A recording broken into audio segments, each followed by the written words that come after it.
peristiwa kejadian meninggalnya ayah seperti apa? Oh iya, jadi ayah saya itu pertengahan Desember lalu operasi bedah saraf karena memang ada saraf beliau yang terjepit sehingga mengakibatkan beliau susah berjalan, susah bergerak. Jadi waktu itu Bapak memang kepengen saya setidaknya bisa mandiri untuk pergi ke kamar mandi sendiri, untuk melakukan ya pokoknya pergerakan yang tidak menyusahkan orang lain gitu. Sebetulnya kami dari anak-anak tidak ada yang memaksa Bapak untuk operasi, jadi sebenarnya itu benar-benar semangatnya Bapak lah, Bapak yang kepengen demi bisa independen dan gak merepotkan orang. Itu memang karakter ayah saya banget lah gitu. Nah setelah operasi tersebut, operasinya sukses, terbilang lancar, hanya saja beberapa waktu berselang terjadi komplikasi. Ada infeksi paru yang kemudian menyebabkan ya sudah ada gangguan di organ-organ lain lah gitu. Dan mungkin karena Bapak juga udah sepuh ya, jadi daya tahan tubuhnya tidak seperti orang-orang muda yang masih sehat. Nah ya fisik beliau akhirnya menyerah gitu. Kurang lebih dirawat di ICU-nya sejak tanggal 13 Januari dan berpulang kemarin. Jadi ayah meninggal usia berapa dan rencananya nanti akan dimakamkan di mana? Ya, ayah menutup usia pada 85 tahun. Beliau lahir tahun 1938 dan beliau memang sudah mengamanatkan ingin dimakamkan di kampung. Kampungnya itu di Balige, di Sumatera Utara. Tepatnya di desa Tambunan Sungai. Jadi nanti kami sekeluarga akan mengantar Bapak ke peristirahatan terakhir. Di situ sudah ada makam keluarga yang mana memang beliau juga yang membangun.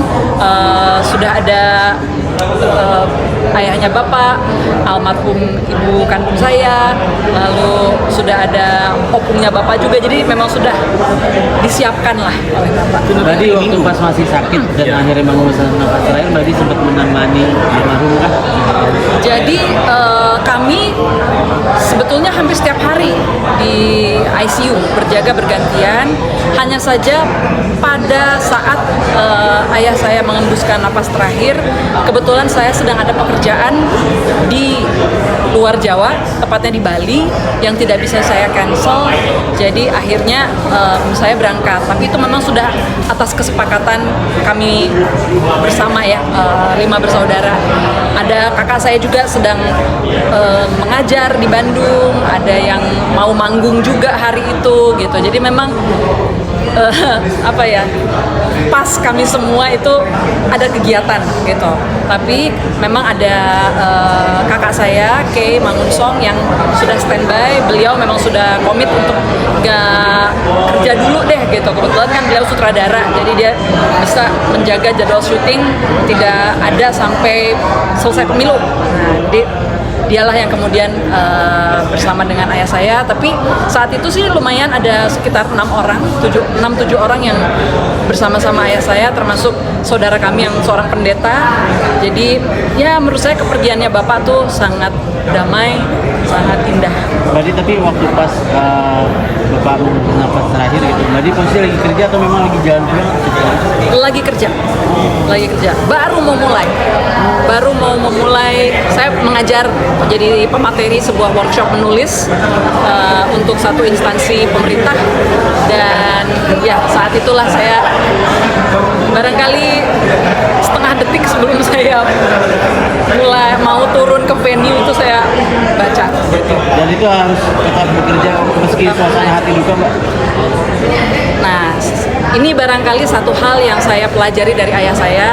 Bapak itu paling nggak suka orang yang kerjanya setengah-setengah. Dan Bapak itu sangat pragmatis, sangat logis. Jadi kadang-kadang kalau misalnya kami ada dalam situasi yang Pak, ini gimana Pak? Aku kerja dulu atau ngapain dulu? Dia bilang, dahulukan pekerjaanmu gitu. Nanti baru gampang gitu. Kita bisa ketemu lagi, kita bisa ngobrol. Termasuk kayak misalnya ketika Bapak telepon, terus saya bilang, Pak sorry, aku lagi kerja. Bapak nunggu nggak apa-apa. Oh, silakan teruskan gitu.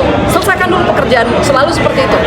Jadi ketika saya tahu ayah saya berpulang pada saat saya mau kerja, ya saya dalam hati cuma bisa bilang, Pak, ya temani saya lah, kita selesaikan pekerjaan ini.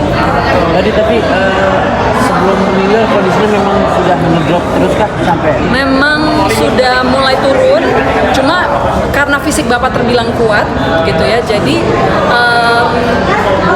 ya selama beberapa minggu tuh cenderung stabil gitu ya, walaupun betul ada angka-angka yang naik turun gitu, tapi kami cukup confident Bapak ya bisa bertahan walaupun dokter sudah mengatakan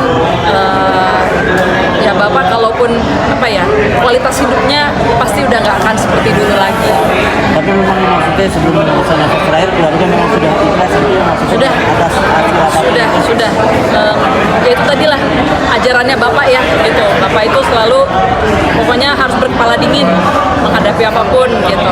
Dan beliau juga sudah sering bilang secara formal, informal ya, ketika dia lagi ada acara atau ketika kumpul keluarga, dia selalu bilang orang usia 80 tahun itu udah berkah gitu. Jadi saya ini udah dapat banyak bonus. Nah, ketika dia sudah 85 masih bisa kumpul sama anak cucu, melakukan hobi-hobinya, menyanyi dan sebagainya. Jadi ya beliau apa ya sudah hidup dengan maksimal. Beliau kan sebelumnya juga ditinggal pergi oleh suami dan sekarang ditinggal pergi oleh ayah. Melihat ini seperti apa dan apa yang membuat Mbak Dewi nggak kuat menghadapi ini semua? Ya bisa dibilang ketika Reza pergi itu jadi pelajaran besar banget ya buat saya gitu, bahwa ya hidup ini memang seperti itulah. Ketika kita bersua kita harus siap berpisah gitu kan, dan ketika itu terjadi ya sedih boleh, tapi pada akhirnya kan hidup harus berjalan gitu. Dan ayah saya pun sudah memperingatkan itu berkali-kali gitu.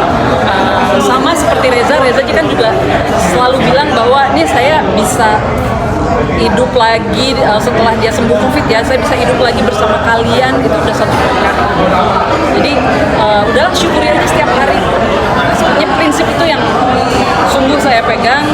Kalaupun perpisahan itu ya menyakitkan ya Mas ya gitu, tapi mau nggak mau itu harus terus bisa.